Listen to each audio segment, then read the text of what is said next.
All right. Now, once we have hit record, it will say share your screen. Screencastify Screen Video Recorder wants to share the contents of your screen. Choose what you want to share, your entire screen or just the window of the application that we are in. So I'm going to say entire screen. I'm going to say share.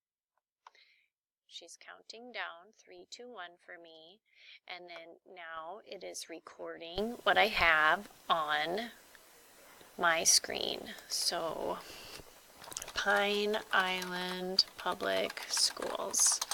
Do a search for that. And it comes up, of course, with our school district.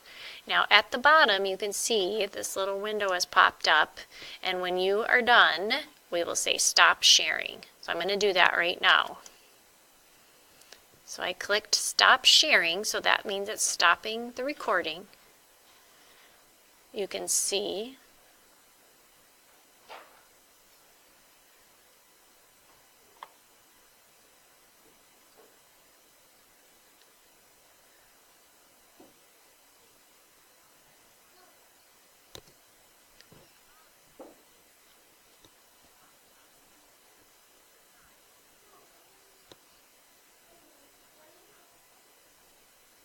all right, so it showed us what we did.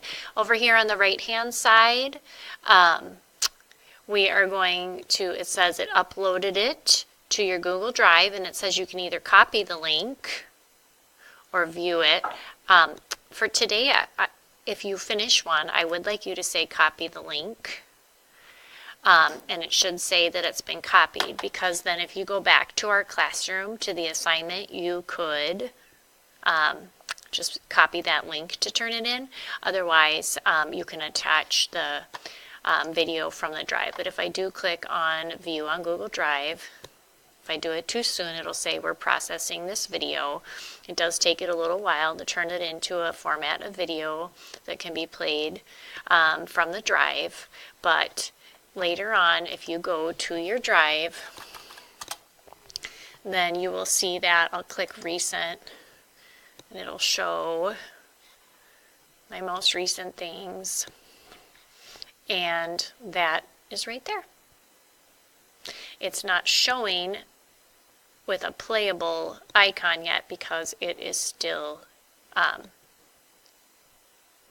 what was the word they just used? They're still getting it ready to view. All right, so if you read on the classroom, you can see what the expectation is for today, but that's the basics of Screencastify.